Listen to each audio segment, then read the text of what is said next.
I've always been fascinated by the urban legends of hidden tunnels and secret passages beneath our city.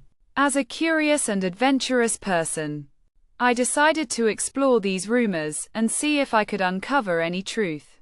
I spent weeks researching, talking to locals, and scouring the internet for any information I could find.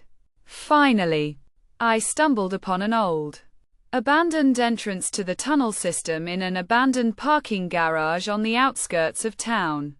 The entrance was hidden behind a false wall, and I had to crawl through a narrow ventilation shaft to access it.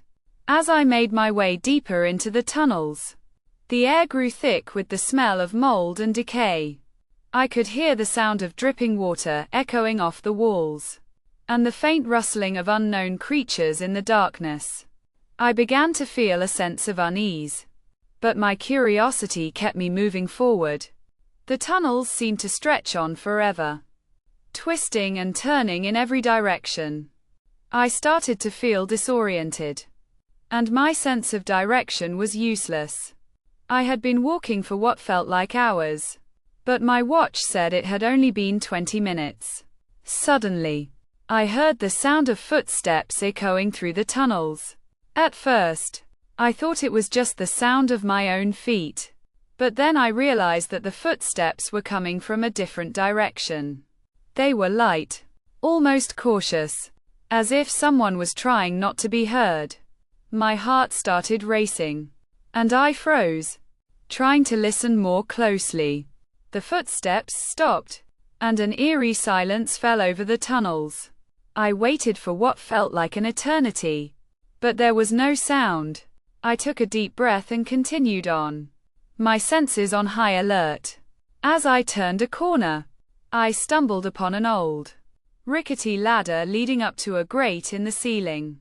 I climbed the ladder, my hands shaking with fear, and pushed the grate open. I found myself in a dimly lit, abandoned room.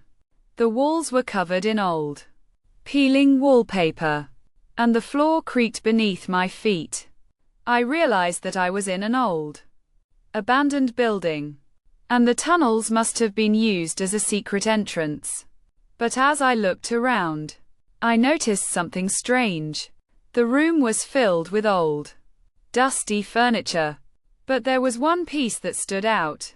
A single, wooden chair was placed in the center of the room, facing a wall with a small, circular hole in it.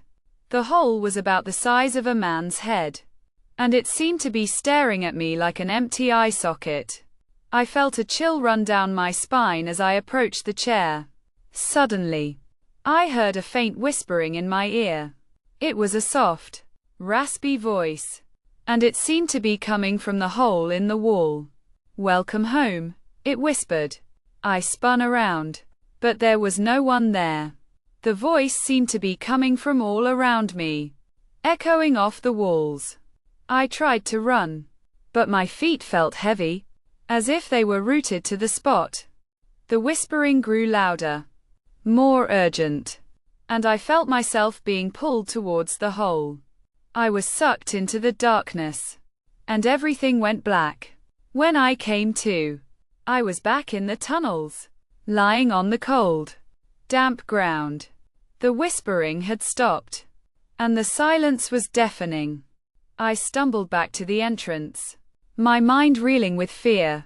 As I emerged into the bright sunlight, I realized that I had been underground for hours. The city was alive and bustling, but I knew that I had uncovered a dark, hidden world beneath its streets. I never went back to those tunnels, but I know that I'll never forget the terror I experienced that day.